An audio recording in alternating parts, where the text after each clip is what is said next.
আজ বানালাম পটলের কোরমা।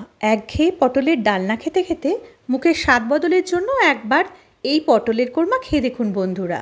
আমি এখানে 500 গ্রাম পটল একটু একটু খোসা রেখে হাফ করে কেটে নিয়ে আন্দাজ মতো নুন আর হলুদ গুঁড়ো মাখিয়ে নেব। পটলের গায়ে নুন হলুদ গুঁড়ো ভালো করে মাখিয়ে অন্যান্য মশলাগুলো রেডি করে নেব। একটা বড় পেঁয়াজের পেস্ট বানিয়ে রাখলাম।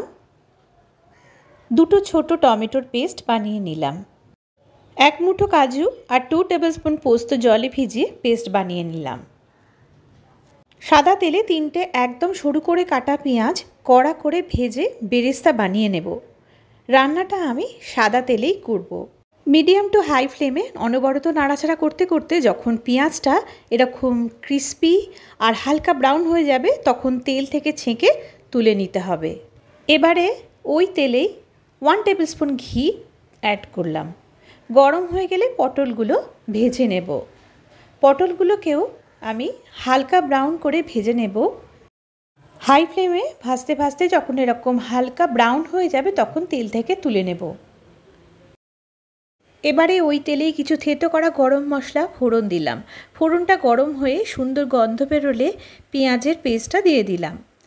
কাঁচা গন্ধ চলে যাওয়া অবধি ভেজে নেব। এখন দিচ্ছি হাফ টিস্পুন হলুদ গুঁড়ো আর আন্দাজ মতো নুন। কষানো হয়ে গেলে দিলাম 1 টেবিলস্পুন আদা রসুনের পেস্ট।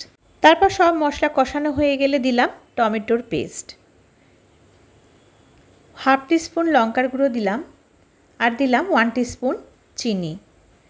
তারপরে সব মশলা একসাথে কষিয়ে নেব যতক্ষণ না তেল বেরিয়ে যাচ্ছে। মশলা থেকে তেল বেরিয়ে এলে এখন কাজু পোস্তর পেস্টটা দিয়ে দিচ্ছি।